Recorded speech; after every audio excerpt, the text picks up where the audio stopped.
Seri 1, seri 2 saya sudah bicara tentang doa dan puasa, bagaimana orang-orang Israel itu mereka berpuasa itu secara massal 1 tahun 1 kali.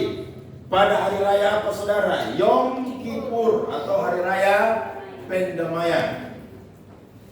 Itu adalah hari raya di mana orang-orang Yahudi semua dari imam sampai umat itu mempersembahkan korban kepada Tuhan supaya dosa-dosa mereka itu diampuni. Dosa yang ada dalam diri mereka pindah ke binatang yang tidak bercacat dan bercela. Tapi ketika Yesus mati, maka dia menjadi imam besar yang hanya 1 kali masuk. Dan ketika dia menebus saya dan saudara, hanya 1 kali sampai selama-lamanya. Kemarin saya khotbah lagi tentang Esther, betul ya? Saya khotbah tentang Esther kemarin. Bagaimana mereka mau dipunahkan oleh satu orang namanya Haman, tapi mereka ambil sikap doa dan puasa. Akhirnya orang-orang Yahudi bukan dipunahkan, justru mereka tambah banyak. Hamanlah yang akhirnya digantung. Dan kemarin yang ketiga saya khotbah tentang siapa saudara? Loh, saudara udah lupa? Minggu lalu tentang siapa? Yosafat. Ketika dia menghadapi orang-orang Moab dan Amon dan sekutunya, dia tidak mengandalkan kekuatannya, tapi dia mencari Tuhan lewat doa dan puasa, sehingga mereka memperoleh kemenangan. Bahkan semua harta benda kekayaan orang-orang Moab dan Amon itu dijara oleh Yosafat. Nah, pagi ini saya akan bicara tentang pengajaran yang Yesus bagikan tentang berdoa dan berpuasa. Seri yang keempat, bukan seri ketiga tapi seri keempat. Matius pasalnya yang ke-9.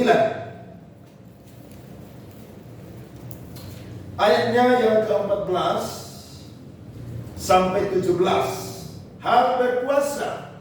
Kemudian datanglah murid-murid Yohanes kepada Yesus dan berkata, "Mengapa kami dan orang Farisi berpuasa, tetapi murid-muridmu tidak?" 15. Jawab Yesus kepada mereka, "Dapatkah sahabat-sahabat muda laki-laki berbicara sesudah memulai semasa mereka? Tetapi waktunya akan datang mereka itu diambil dari mereka, dan pada waktu itulah mereka akan berpuasa."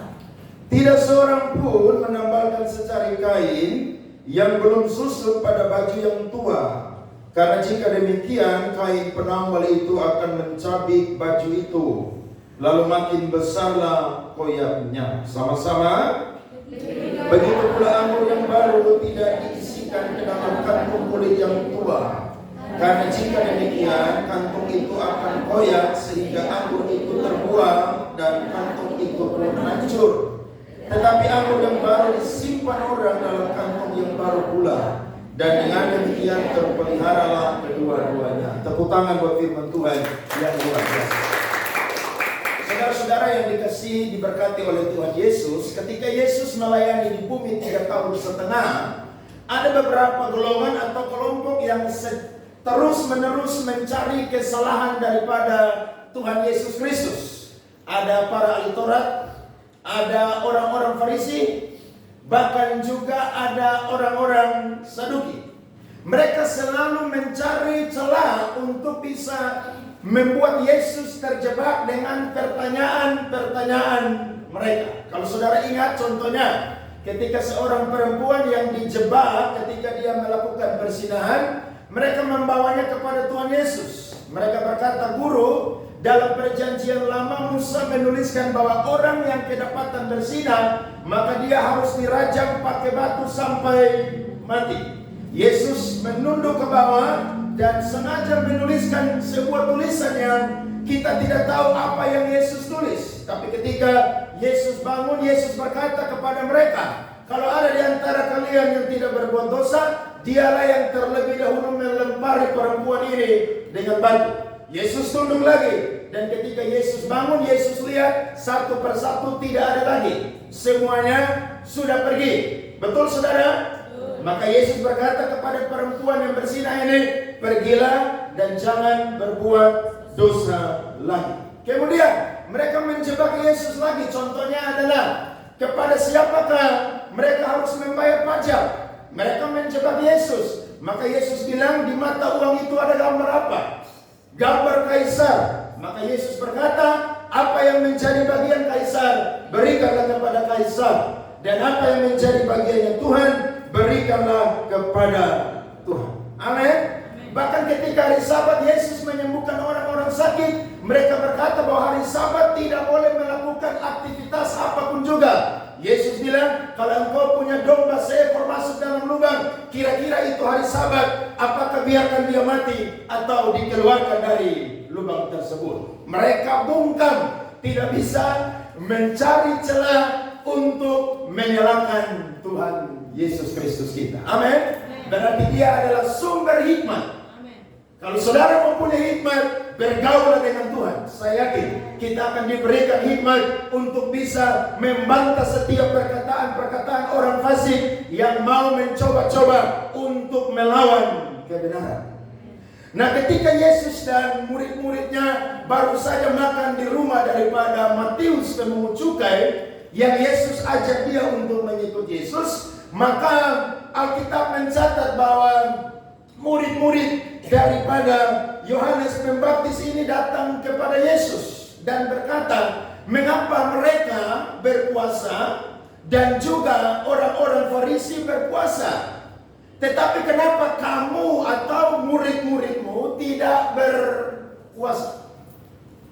Kalau saudara perhatikan di teks sebelumnya, mereka memprotes karena Yesus makan di rumah Matius pemungut cukai, orang berdosa. Mereka mau cari kesalahan Yesus, tapi mereka tidak menemukan. Sebab Yesus bilang, bukan orang sehatlah yang membutuhkan kesembuhan, tapi orang sakitlah yang membutuhkan kesembuhan. Mereka tidak puas jebak Yesus. Mereka mau coba lagi jebak murid-muridnya Tuhan Yesus. Maka Yesus sebagai guru, sebagai pemimpin harus tampil dan membela para muridnya. Amin. Yesus bilang di ayatnya yang ke-15, jawab Yesus kepada mereka, dapatkah sahabat-sahabat mempelai laki-laki berduka cita selama mempelai itu bersama mereka? Yesus angkat sebuah tradisi orang-orang Yahudi. Orang-orang Yahudi, saudara, mereka itu punya tradisi. Dan tradisi mereka itu sangat banyak. Salah satu tradisi mereka adalah tentang perkawinan. Kalau saya dan saudara belajar, orang-orang Farisi, mereka itu berpuasa 1 minggu 2 kali. Padahal harusnya puasa itu 1 tahun hanya 1 kali. Nah, kalau sampai mereka puasa 1 minggu 2 kali, itu bukan perintah Tuhan, tapi itu adalah niat pribadi sendiri. Ada amin? Contohnya gereja di sini doa dan puasa hari Jumat. Saudara-saudara jemaat pelayan semua wajib doa dan puasa. Tapi kalau ada pergumulan atau ada beban, saudara pun juga perlu ambil waktu untuk doa puasa secara khusus di luar dari hari Jumat. Kenapa? Karena itu niat hati ataupun juga keputusan pribadi. Jadi ketika mereka bertanya kepada Yesus, Yesus menjawab mereka lah dengan sebuah tradisi yang ada pada waktu itu. Bahkan Yohanes Pembaptis punya murid-murid, saudara, mereka itu sedang berpuasa karena guru mereka itu sedang dipenjarakan. Jadi mereka berpuasa supaya Tuhan kiranya menolong sehingga guru mereka yang bernama Yohanes Pembaptis bisa dikeluarkan dari penjara. Jadi puasa yang dilakukan oleh para orang Farisi dan juga murid-murid Yohanes Pembaptis adalah puasa yang tidak diperintahkan oleh Alkitab, tapi itu adalah niat pribadi sendiri. Amin. Jadi harus bedakan puasa massal dengan puasa pribadi. Kalau di gereja ini saya perintahkan saudara untuk berpuasa, maka saya dan saudara perlu berpuasa. Tapi kalau ada pergumulan, beban berat, tantangan, kalau Tuhan suruh saya dan saudara puasa, maka ambil bagiannya dalam doa dan puasa. Yang pertama, jangan takut lambung kumat. Karena Tuhan sanggup kontrol itu lambung. Amin. Loh, saya ini biasa pagi-pagi kalau bangun langsung lapar. Tapi kalau puasa saudara, jam 1-2 itu belum lapar. Pertanyaannya, kenapa pagi-pagi bisa lapar ketika tidak puasa? Dan ketika puasa jam 1 sampai jam 2 siang pun juga belum lapar? Jawabannya karena ada niat. Sama-sama bilang, karena ada niat. Betul? Kalau tidak ada niat, saya yakin saudara tidak lambung pun juga, saudara punya lidah tuh akan gampang sekali pingin makan. Hidung sudah cium bau yang enak. Saya dan saudara langsung bilang, Tuhan, kayaknya hari ini batal aja deh. Mungkin Tuhan tidak kehendaki karena ada tetangga yang masak enak sehingga buat saya dan saudara batal dalam berpuasa. Tapi berpuasa bukan sekedar menahan lapar dan haus. Karena saya khotbah beberapa minggu lalu, saya bilang kalau cuma sekedar tahan lapar dan haus, saya dan saudara kalah dengan saudara-saudara kita yang di agama seberang. Mereka berpuasa 13 jam. Kita cuma 8 jam aja kadang-kadang saudara tidak kuat. Tapi saya mau berkata, itu bukan aturan primer yang saya dan saudara harus lakukan ataupun juga mengikuti. Sebab itu adalah niat dari pribadi masing-masing. Ada amin saudara-saudara? Nah, dari ayat 16 ini saudara, kita menemukan jawaban. Ada 2 jawaban yang kita temukan sebagai pelajaran rohani bagi saya dan saudara pada pagi hari ini. Yang pertama adalah doa dan puasa yang diterima Allah adalah doa dan puasa yang tidak memiliki tujuan agar dilihat manusia, tetapi dilihat Allah. Coba saudara lihat Matius pasal 6 ayat 16 sampai 18. Alkitab berkata, dan apabila kamu berpuasa, janganlah muram mukamu seperti orang munafik. Mereka mengubah air mukanya supaya orang melihat bahwa mereka sedang berpuasa. Aku berkata kepadamu, sesungguhnya mereka sudah mendapat upahnya. Tetapi apabila engkau berpuasa, minyakilah kepalamu dan cucilah mukamu, supaya jangan dilihat oleh orang bahwa engkau sedang berpuasa, melainkan hanya oleh Bapamu yang ada di tempat tersembunyi. Maka Bapamu yang melihat yang tersembunyi akan membalasnya kepadamu. Mereka bertanya kepada Yesus, maka Yesus harus menjawab pertanyaan mereka yang cocok dengan konteks pada waktu itu. Orang Yahudi punya tradisi. Dan yang pertama saya catat adalah orang Yahudi memiliki tradisi, yaitu meminyaki kepala mereka dan mencuci muka mereka selain tangan ketika mereka makan. Jadi ketika mereka mau makan saudara, selain tangan yang dicuci, tapi muka mereka harus dicuci dan kepala mereka pun juga harus diminyaki pakai minyak. Kenapa saudara-saudara? Karena ketika mereka mau makan, mereka harus ada dalam keadaan yang bersih. Kalau saya dan saudara mau makan tidak perlu repot-repot. Karena COVID saja yang orang makan mulai cuci tangan. Sebelum COVID tidak ada yang cuci tangan. Kira-kira makan cuci tangan dengan makan tidak cuci tangan mempengaruhi keselamatan atau tidak? Tidak. Yang ada adalah mempengaruhi kesehatan. Tapi orang Yahudi saking detailnya saudara, mereka pelihara ini tradisi. Jadi mau makan saja mereka harus cuci tangan, cuci muka, minyaki kepala ini dengan minyak Sehingga mereka memelihara tradisi ini sampai zaman Tuhan Yesus.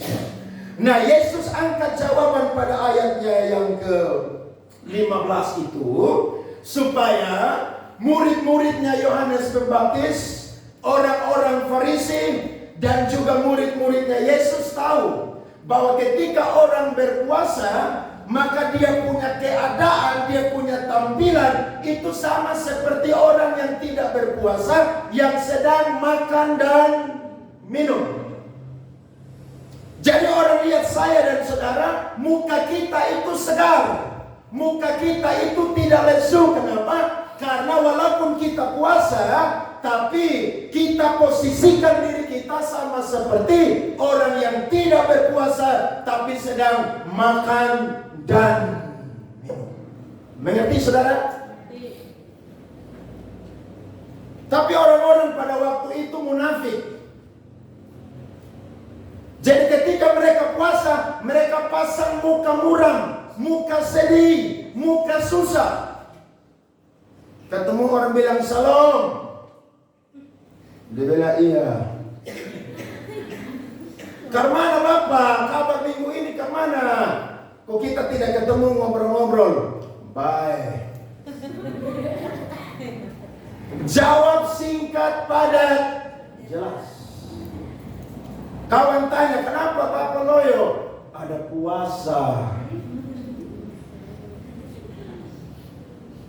Ini munafik saudara. Harusnya ketika berpuasa, semangat kita sama seperti kita sedang makan dan baru selesai makan. Jadi orang tanya, hai bro, apa kabar? Weh, baik bro.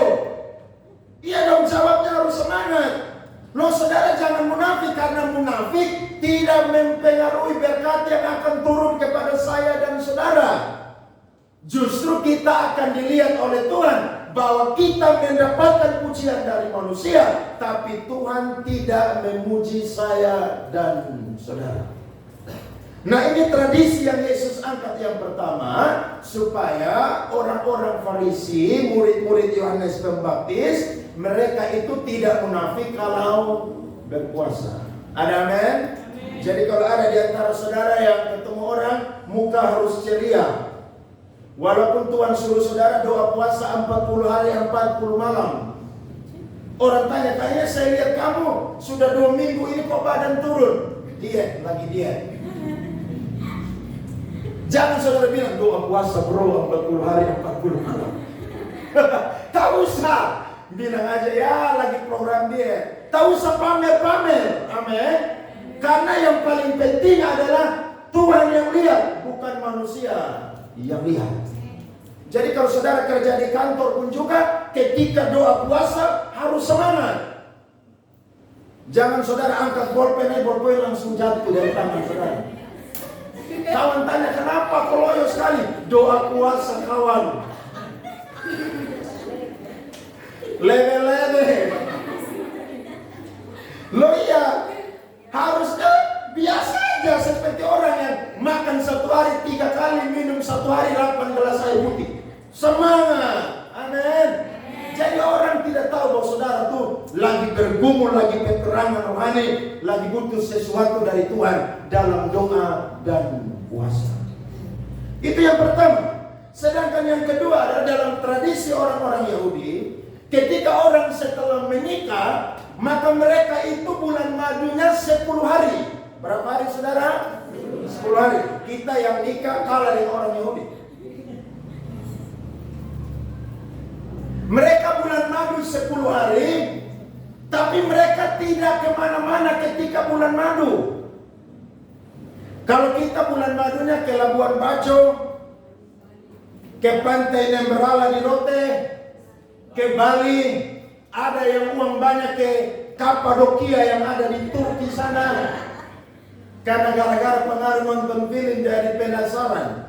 Ya ada uang berangkat, tidak masalah. Tapi orang Yahudi ketika mereka menikah, maka 10 hari mereka akan bulan madu. Dan ketika mereka bulan madu, mereka tidak kemana-mana. Mereka tinggal di rumah mereka, mereka buka pintu mereka selebar-lebarnya, Sehingga orang-orang yang mendapatkan undangan ketika hari perkawinan mereka tidak sempat datang. Dalam 10 hari itulah kesempatan bagi mereka untuk bertemu dengan pengantin yang baru menikah. Nah, ketika mereka datang berjumpa dengan pengantin, maka pengantin laki-laki dan perempuan akan mempersilakan mereka makan dan minum sepuasnya. Makanya ketika perkawinan di Kana anggur habis, mereka kebingungan untuk mereka undang Yesus. Yesus bilang, ambil tempayan di situ, taruh air di situ. Maka akhirnya pemimpin pesta bingung, kenapa? Karena biasanya orang sajikan anggur yang terbaik itu ada di belakang. Tapi kenapa kok ini anggur yang terbaik ada di depan, ada di belakang? Jadi mereka pesta, saudara, bukan pesta biasa-biasa. Mereka pesta itu benar-benar royal. Jadi ketika orang pergi, mereka akan makan dan minum sepuasnya. Jadi pelajaran ini mengajarkan kepada kita bahwa ketika kita sedang puasa, maka kita harus memposisikan diri kita sama seperti orang yang sedang menghadiri pesta. Kalau orang hadiri pesta, pasti ada apa? Sukacita. Pasti ada semangat di situ. Betul?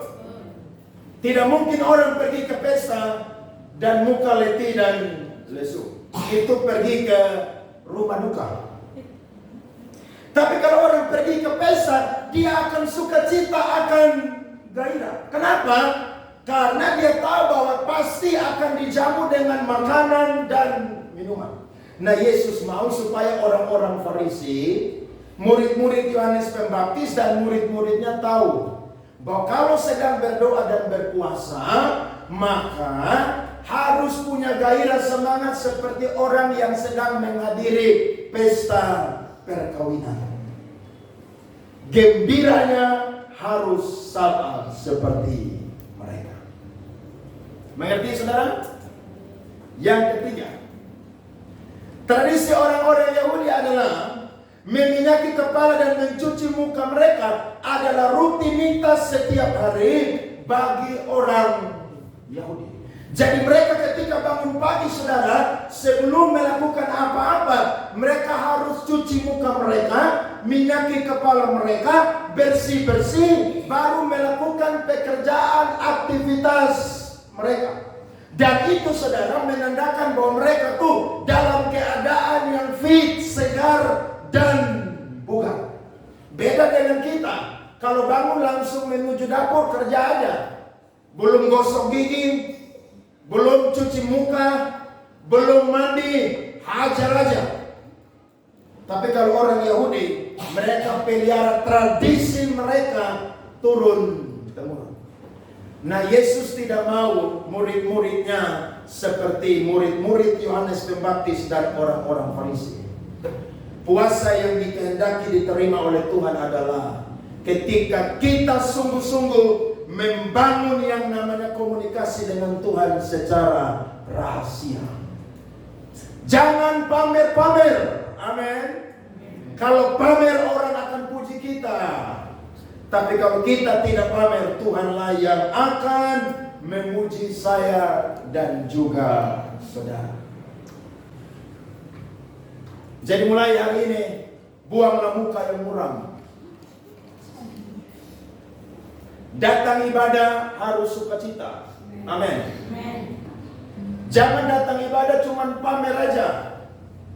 Supaya manusia yang lihat kita, rambut kita bagus, alis kita rapi, wajah kita penuh dengan make up yang bagus, pakaian bagus, bahkan Alkitab pun juga bersih, tiada ternoda. Jangan ingin dilihat manusia dan dipuji oleh manusia. Amin. Sebab doa dan puasa, saudara, itu memberikan pembaharuan bagi saya dan juga saudara. Apa itu, saudara? Saya catat yang pertama. Yesus membawa pembaharuan tentang makna dan doa puasa. Yakni doa dan puasa adalah artinya mengenal Allah dan kehendak Allah. Jadi ketika kita ambil doa dan puasa, Coba kita duduk di kaki Tuhan, kita tanya Tuhan, kira-kira Tuhan punya kehendak dalam diri saya ini apa? Saya punya tujuan hidup ini apa Tuhan? Karena ketika saya dan saudara berdoa dan berpuasa, itu hubungan cuma kita dengan Tuhan. Kita banyak berdoa, renungkan firman, memuji menyembah, coba tanya-tanya Tuhan. Saya ketika kalau puasa buat pelayanan, buat gereja di tempat ini, saya selalu tanya, Tuhan, tanah gereja di mana sih? Kok susah sekali kasih kami tanah? Saya sudah keliling kota Kupang, tapi memang tanah di tengah kota sukar sulit untuk ditemukan. Kira-kira kapan bisa dapat tanah dan juga uang dari mana untuk bisa membayar tanah? Ketika bertanya kepada Tuhan, maka Tuhan pasti memberikan jawaban kepada saya. Saya selalu tanya kepada Tuhan dan Tuhan bilang begini, pakai ruko saja dulu. Pak Yakob nawai dulu gereja pindah sebanyak 10 kali. Kamu baru pindah 4 kali. Berarti masih bisa 6 kali lagi pindah. Tanya Tuhan, Tuhan akan kasih tahu kehendak Tuhan itu apa. Tuhan, kira-kira sampai kapan Tuhan bisa buat kita untuk kontrak ruko terus dan bayar tiap tahun? Maka Tuhan ingatkan saya, dulu Pak Josia Abdi Saputra, Gembala GBI NBC, sewa ruko mau bayar aja susah. Tapi Tuhan selalu kirim mujizat dan selalu bisa bayar ruko. Hari ini bisa beli 3 gedung mewah di Jakarta. Harganya 80 miliar satu gedung. Gereja termewah, bahkan salah satu yang mewah di DKI Jakarta. Dulu ibadah di samping rel kereta api, ibadah di gang-gang. Orang jemaat pulang ibadah, mobil motor semua sudah dibaret oleh orang-orang. Spion hilang, minggu depan orang tidak hadir lagi. Jadi Tuhan bilang, kalau beliau saja mampu melewati tantangan proses itu, maka kamu pendeta Andre Saleh pun juga harus mampu melewati proses ini. Amin. Saudara yang sedang bingung tentang masa depan, tanya Tuhan, kira-kira Tuhan cipta saya ini jadi apa? Apakah saya hanya pengangguran saja? Kalau Tuhan punya masa depan, tolong dong sediakan bagi saya masa depan. Nanti Tuhan jawab bilang begini, aku punya rancangan lebih dari rancanganmu, yakni masa depan yang indah penuh dengan harapan. Amin. Kalau saudara belum punya rumah, doa puasa, tanya Tuhan, kapan punya tanah dan bangun rumah dan di mana? Tuhan bilang, nanti saya kasih kamu, sekarang kontrak saja dulu. Ya, tanya Tuhan. Amin. Tuhan bilang tidak selama-lamanya kamu jadi kontraktor seumur hidup. Kamu akan punya rumah sendiri. Amin. Tanya Tuhan. Saudara usaha, tanya Tuhan, kira-kira saya mau usaha apa? Alfamart, Indomaret, kios Bugis, banyak sekali. Tanya Tuhan. Tuhan bilang, buka aja, nanti saya akan tarik pembeli-pembeli datang ke toko dan kios kamu. Tanya Tuhan. Amin. Jadi tunggu komando dari Tuhan Yesus. Itu makna dari doa dan puasa. Coba cari tahu kehendak Tuhan, dan saya yakin Tuhan akan menyatakan kehendaknya bagi saya dan juga saudara. Makna yang kedua adalah ketika kita doa dan puasa, maka kita harus sadar bahwa kita ini adalah orang yang berdosa. Jadi orang yang ambil waktu doa dan puasa bukan kesempatan untuk benarkan diri dan bela diri. Amin. Seperti orang Farisi dan pemungut cukai yang pergi doa di bait Allah. Betul? bilang begini, Tuhan makasih ya, saya tidak sama seperti mereka dan pemungut cukai ini. Saya tidak berzinah, tidak mencuri, ya, tidak melakukan kejahatan, doa puasa 1 minggu 2 kali, bahkan saya rajin memberikan perpuluhan. Tapi pemungut cukai bilang, Tuhan layakkan saya, kasihani saya, sebab aku adalah orang berdosa. Yesus bilang, dari 2 orang ini yang pulang, yang dibenarkan adalah pemungut cukai tersebut. Jadi doa dan puasa adalah kesempatan untuk kita sadar akan dosa-dosa kita. Amin. Mengaku dosa. Coba saudara belajar kitab Daniel.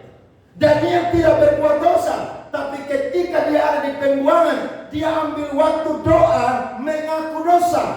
Nehemia saudara ketika menjadi juru minumnya raja, dia mengaku dosa mewakili nenek moyangnya yang sudah melakukan dosa. Jadi ketika kita doa dan puasa, itu adalah kesempatan bagi kita untuk ayo ngaku dosa dan bertobat dari segala dosa-dosa kita.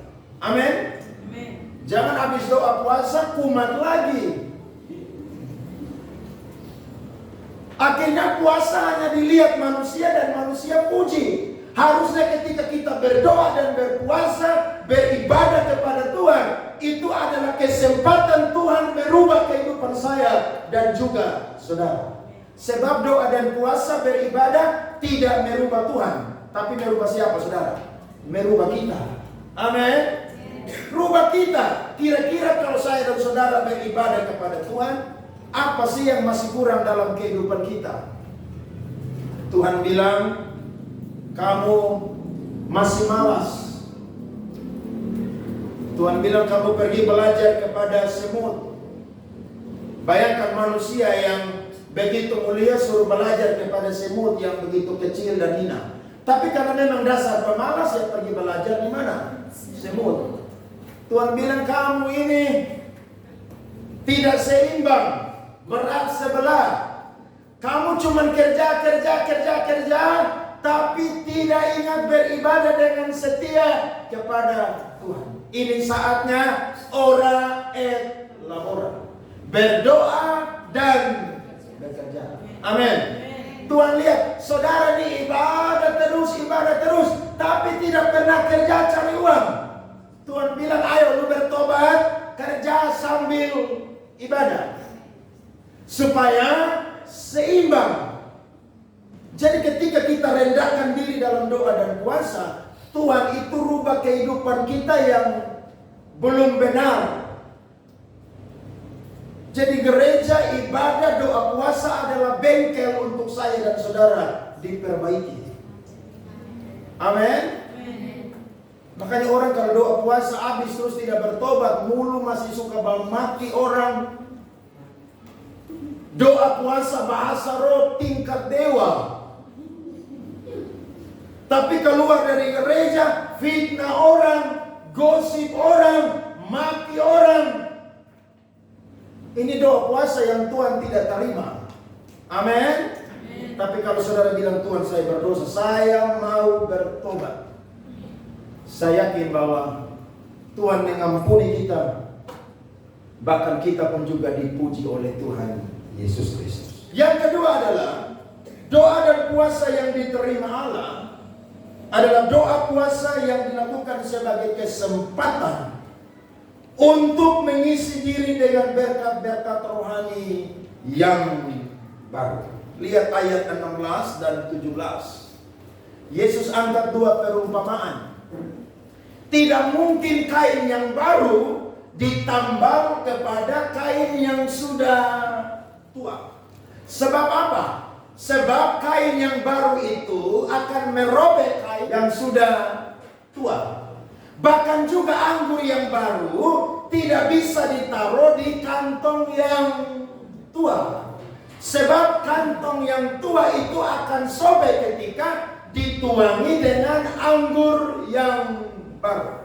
2 perumpamaan ini saudara mengandung pengertian adalah berkat-berkat rohani yang baru itu hanya bisa kita tampung ketika kehidupan kita pun juga baru. Amin saudara.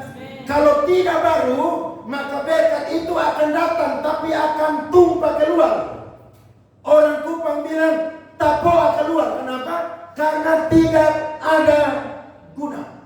Contohnya, datang gereja dengar firman. Amin.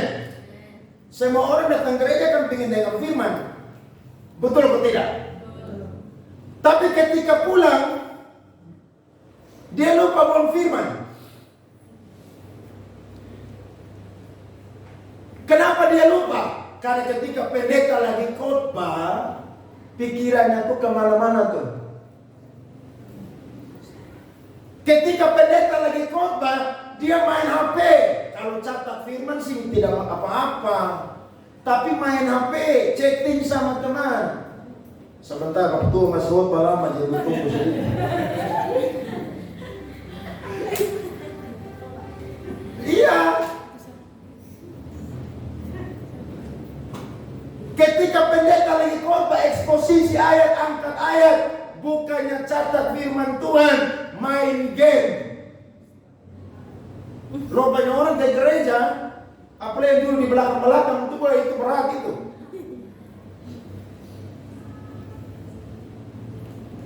Bukan dengar firman tapi main game. Saya pernah khotbah di satu persekutuan doa. Itu orang main game, saudara, ada persekutuan doa. Maka pas firman Tuhan mereka bahas di atas mimbar ini. Ini lagi ibadah, bayangkan, lagi ibadah. Makanya kita nih kadang-kadang terlalu kurang ajar dengan Tuhan. Kita kalau hidup di zaman perjanjian lama, kau tahu mati semua.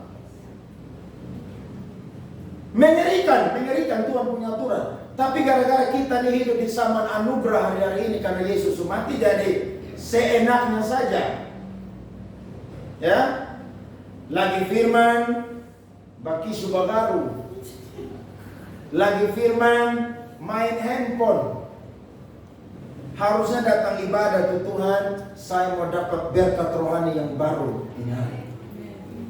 Saya yakin pendeta yang khotbah mungkin tidak pintar-pintar amat berteologi, tapi saya yakin akan ada pesan Tuhan 1-2 yang memberkati saya. Amin. Karena setiap firman yang keluar dari mulut Allah yang disampaikan oleh setiap hamba Tuhan, saya yakin pasti akan ada berkat bagi kita. Makanya Yesus bilang ada yang diberkati 30, 60, 100 kali lipat. Artinya semua orang diberkati itu beda-beda. Tapi minimal dapat berkat. Jangan pulang kosong, datang kosong, pulang kosong. Mending tak usah datang gereja. Mending ke olahraga pagi aja, lari di altar ke. Iya, karena kita datang dengan firman, kita mau diisi dengan berkat-berkat yang baru dari Tuhan. Nah, berkat itu hanya bisa kita tampung ketika kita punya kantong kehidupan dan kantong hati yang baru. Saya yakin itu berkat tidak akan terbuang sia-sia. Amin. Kita dapat, kita simpan, dan itu akan mengalir menjadi darah dan daging kita. Sehingga itu akan menjadi berkat yang luar biasa dalam kehidupan kita. Akan ada pembaruan-pembaruan yang Tuhan kerjakan di dalam kehidupan kita. Makanya orang kalau ibadah dengan Tuhan sungguh-sungguh, saya yakin dia punya hidup tuh hari demi hari mulai berubah. Dia punya semangat berubah. Dia punya tujuan hidup berubah. Dia punya kerinduan dengan Tuhan berubah. Karena tahun terus berganti, maka kita pun juga harus mau berubah. Dan saya yakin perubahan yang paling penting dalam kehidupan kita yang pertama adalah berbicara tentang perubahan roh dan juga jiwa kita. Itu yang paling penting, saudara. Jangan hanya merubah ini penampilan jasmani fisik aja, tapi ayo rubah roh dan jiwa kita. Karena ketika kita mati, kita punya tubuh ini yang daging yang begini indah akan jadi kembali debutan. Tapi jiwa dan roh kita akan kembali kepada Tuhan kalau kita orang benar, kalau kita orang berdosa di neraka. Amin, saudara-saudara. Jadi ini sebuah pelajaran yang baik bagi kita. Nah, saya mencatat saudara, berkat rohani ada 3 yang Yesus mau bagikan kepada kita semua pada pagi hari ini. Yang pertama adalah nasihat-nasihat daripada firman Tuhan. 2 Timotius 3 ayat 16, firman Tuhan berkata, segala tulisan yang diilhamkan Allah memang bermanfaat untuk apa? Mengajar, untuk menyatakan kesalahan, untuk memperbaiki kelakuan, dan untuk mendidik orang dalam kebenaran. Saya dan saudara kalau mau pintar, belajar firman Tuhan. Karena salah satu yang firman Tuhan kerjakan adalah ajar kita yang bodoh jadi pintar. Amin. Jadi orang yang pintar, orang yang berhikmat, tidak selalu dia sekolah tinggi. Tapi kalau dia belajar firman, saya yakin firman akan ajar dia jadi orang yang pintar. Berhikmat luar biasa. Bahkan Alkitab bilang firman Tuhan untuk menyatakan kesalahan. Ketika kita beribadah, ketika kita doa dan puasa, renungkan firman, maka firman Tuhan itu jadi cermin yang mengelilingi kehidupan kita. Kadang-kadang orang pakai firman jadi kaca spion. Saudara tahu kaca spion? Kaca spion itu hanya bisa lihat ke belakang. Jadi kalau dapat firman, dia bilang ini buat cocok buat dia. Pas dia duduk di belakang saya, jadi ini firman datang buat dia. Loh, firman datang buat kita semua, termasuk pendeta yang khotbah juga. 1 jari tunjuk kepada jemaat, 4 jari kembali kepada pendeta. Amin. Jadi kalau mau tahu saya dan saudara pun kesalahan, baca Alkitab tiap hari. Tak usah baca Quran.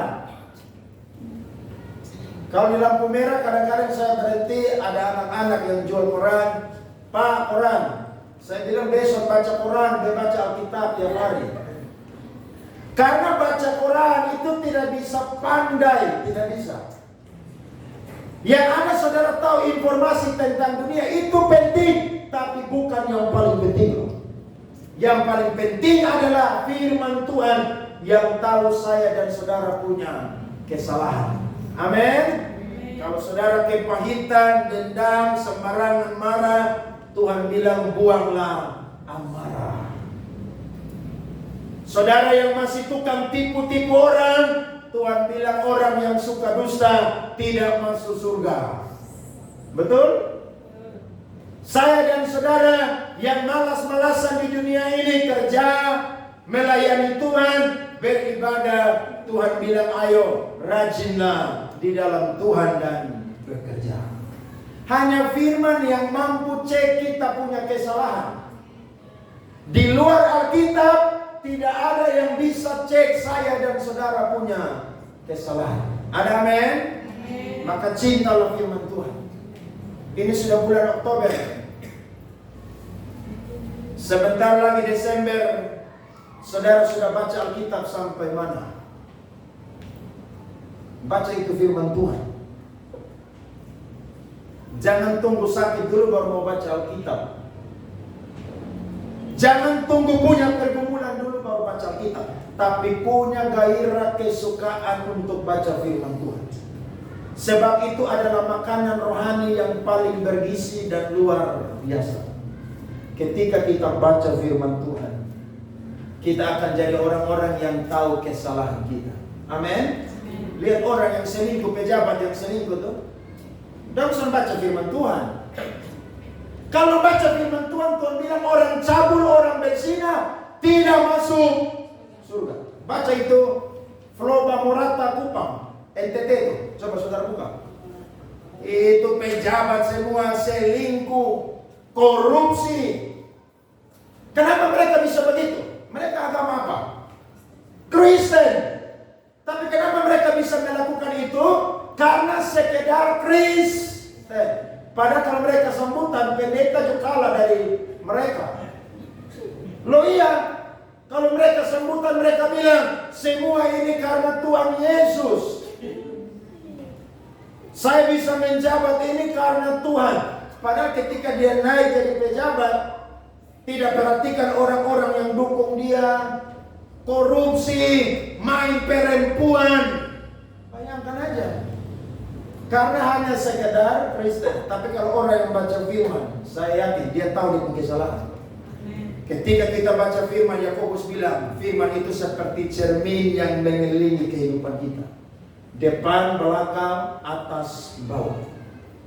Apa yang salah, firman Tuhan akan menyatakan. Amin. Kemudian untuk memperbaiki apa? Kelakuan. Nah, kita yang kurang ajar pun juga, firman Tuhan akan buat kita perbaiki kelakuan kita. Ada yang tidak sesuai dalam hal-hal etika, firman Tuhan pun juga merubah kita. Untuk apa lagi saudara? Mendidik orang dalam kebenaran. Jadi doa dan puasa saudara mendatangkan berkat-berkat rohani yang baru dalam kehidupan kita. Kita dirubah oleh kebenaran firman Tuhan. Yang kedua adalah saudara, kita mengalami pembaruan dari hidup yang lama menuju kepada kehidupan yang baru. Orang yang berdoa dan berpuasa, dia akan mengalami perubahan dalam kehidupannya. Karena dia tahu dia punya kekurangan di mana dan Tuhan perbaiki. Bahkan ketika orang berdoa dan berpuasa pun juga, dia akan mendapatkan kekuatan dari Tuhan untuk bisa hidup dan bertempur di dalam kehidupannya. Lihat Musa, doa dan puasa 40 hari, 40 malam. Yesus doa dan puasa 40 hari, 40 malam sebelum melakukan pelayanan. Kita pun juga kalau Tuhan perintahkan, harus lakukan. Karena manfaatnya sangat luar biasa.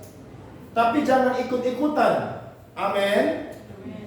Yesus dan Musa itu puasa karena memang Tuhan yang perintahkan dan benar-benar murni Tuhan perintahkan. Ada orang-orang Kristen yang mau pelayanan KPI, KKR atau mau kemana, gaya-gaya ikut puasanya Yesus dan Musa. Puasanya tidak salah, tapi dia punya ikut-ikutan itu yang berbahaya. Yesus tidak makan minum 40 hari 40 malam. Saya pun juga tidak mau makan dan minum 40 hari 40 malam. Maka saudara akan tunggu hari kelima semua mati semua, berurutan semua. Nanti saya tahu siapa yang bikin teh di siapa, siapa yang goreng kue di siapa, siapa yang bikin kopi dan teh di siapa. Karena ikut-ikut harusnya kalau Tuhan perintahkan, saya yakin ada kekuatan yang Tuhan beri. Amin. Tapi kalau Tuhan tidak perintahkan, biasa-biasa aja. Puasa semampunya saja. Karena itu bukan perintah yang terutama. Itu hanya niat pribadi dari saya dan juga saudara. Dan yang ketiga berkatnya adalah mujizat. Lihat Matius 17 ayat 14 sampai 18 dan 21. Ketika Yesus dan murid-muridnya kembali kepada orang banyak itu, datanglah seorang mendapatkan Yesus dan menyembah. Katanya, Tuhan, kasihanilah anakku. Ia sakit ayan dan sangat menderita. Ia sering jatuh ke dalam api dan juga sering ke dalam air. Aku sudah membawanya kepada murid-muridmu, tetapi mereka tidak dapat menyembuhkannya. Maka kata Yesus, hai kamu angkatan yang tidak percaya dan yang sesat, berapa lama lagi aku harus tinggal di antara kamu? Berapa lama lagi aku harus sabar terhadap kamu? Bawalah anak itu kemari. Dengan keras Yesus menegur dia. Lalu keluarlah setan itu daripadanya, dan anak itu pun sembuh seketika itu juga. Ayat 21 baca sama-sama.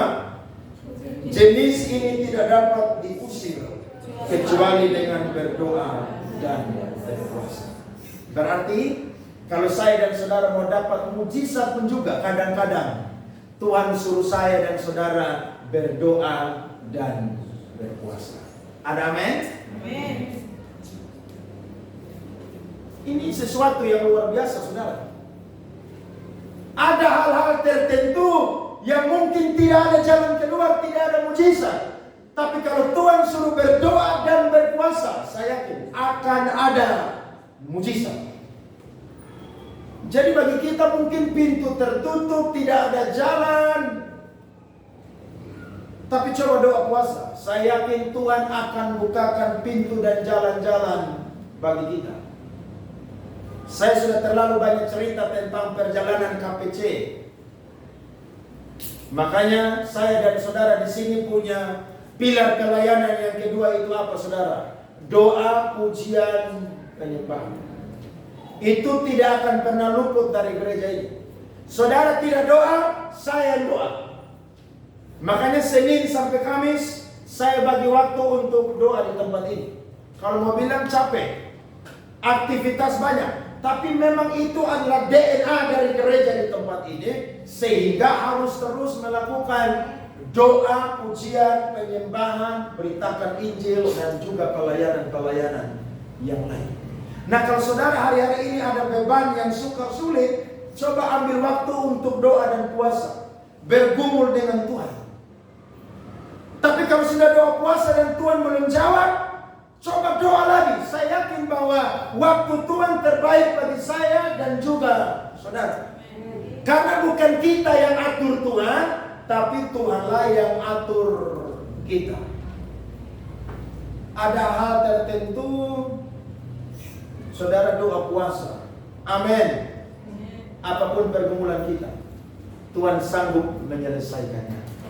Kalau tidak hari ini, mungkin besok. Kalau tidak besok, mungkin lusa. Kalau tidak lusa, mungkin minggu depan. Kalau tidak minggu depan, mungkin tahun depan. Kapanpun itu, mujizat tersedia bagi orang yang percaya kepada. Amin. Ayo, bersungguh-sungguh, fokus, gairahlah dengan Tuhan. Berdoa dan berpuasa punya banyak manfaat yang luar biasa. Tuhan berkati kita semua pada pagi hari ini. Amin.